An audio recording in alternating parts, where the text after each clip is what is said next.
mind. And it is this feminine, nurturing, enfolding thing. It's the mind of nature itself. It is really our own mind, but extending then away from this possessive notion of our mind back into the general concept of mind itself. And then the other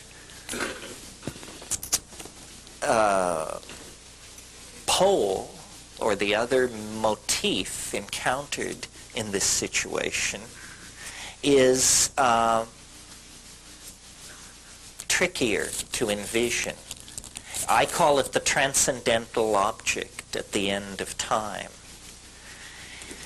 This, if we were, fanatically symmetrical model makers, then we would assign a kind of masculine value to this. But I'm not particularly into that. I just see it as the transcendental object at the end of time. But what it is it's a kind of attractor. And we're not accustomed to thinking of the historical situation as being under the influence of an attractor. We inherit our belief that history is being pushed rather than pulled. We inherit this idea from the 19th century when the theory of evolution was elaborated. These 19th century British atheists who were creating the theory of evolution were so horrified by the power of deism, meaning the belief in God per se, that they constructed a theory of evolution where everything is pushed from behind. In Darwinian evolution, there is no purpose. A good Darwinist never lets the word purpose cross his lips. A good Darwinist knows that things just happen randomly, and then natural selection makes its selection, and then you get whatever you get. And this is understandable in the intellectual atmosphere of the 19th century, that they would want to get away from that. The problem is we have matured now beyond the simple atheism of the 19th century, and it is now very reasonable, sanctioned by mathematics and dynamics and so forth and so on. It is now very reasonable to speak of an attractor. And this is, I'm also a little nervous to talk about this, because part of what I do is I popularize. I tell you things which you should know yourself, or which you could know yourself if you would but go to a decent medical library and spend the time to look up all this botanical and pharmacological data. So I'm like a clearinghouse. But then there's another thing which I do, which I'm a little more nervous and touchy about, which is I tell you what I think. And it's just what I think. It has exactly that much weight behind it, which is like zip. I mean, you don't have to believe this. Why should you? But based on 25 years of fiddling with this stuff and then doing a lot of reading and head scratching, I've come to the conclusion that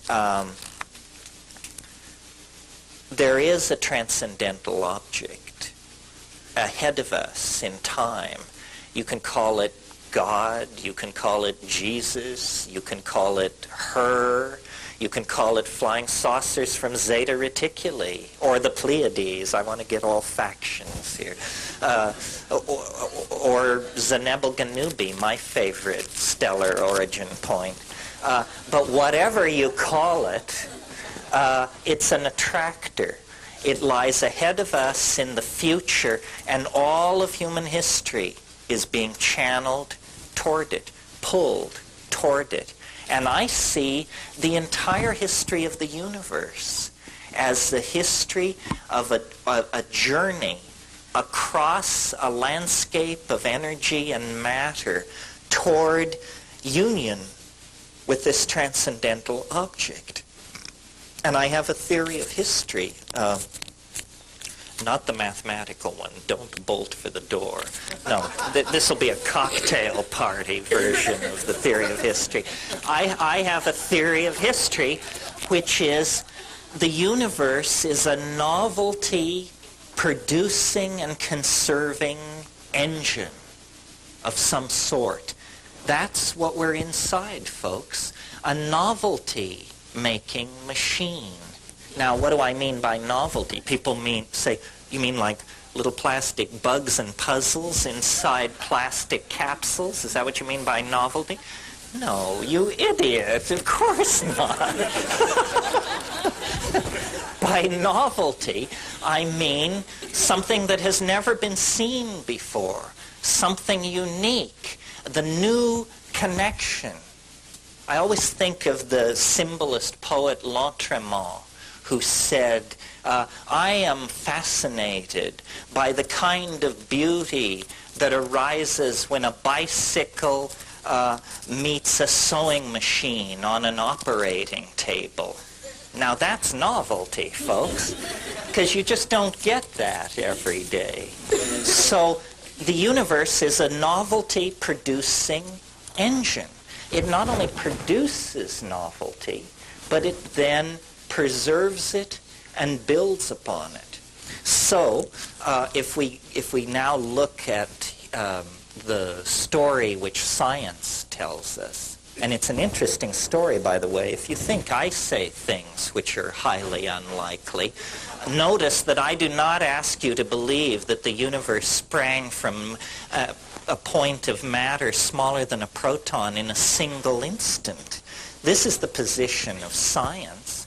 This is the limit case for credibility. I mean, if you can believe that, what in the world would you balk at, for crying out loud? I mean, that is the limit case for credibility.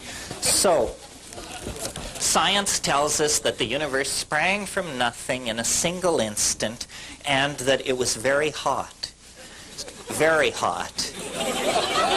So there were no molecules such as you and I are made out of. There were no atoms such as lead and gold and water are made out of. There was only a pure plasma of electrons. That was all. And the physics of that universe were incredibly simple. There were the pure plasma physics, unhindered by any other fields of any sort. Well, the universe then cooled. And as it cooled, lo and behold, at a certain point, electrons were able to fall into stable orbits around atomic nuclei. And at that point, atomic systems formed. And a whole new kind of chemistry comes into being. Further cooling, millions of years pass. Then we get the carbon molecule cooked out of new stars. It has a 6-valent structure so that we get organic molecules. Well then, quickly, we get long-chain polymers. Very quickly then, long-chain polymers that can copy themselves. And then and that becomes primitive life. And at that point, you then get complex life.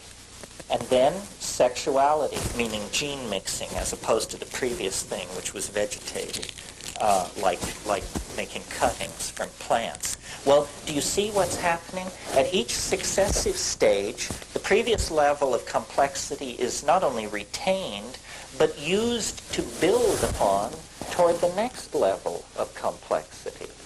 Well, the wonderful thing about this cosmology is that instead of human beings being like mute witnesses to the grandeur of Jehovah's creation or some kind of trip like that, instead you discover, aha, human beings are important.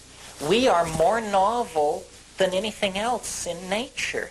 And we, 20th century human beings, are more novel, more interconnected, more complex, and in possession of more and different kinds of knowledge than most, notice most, of the people who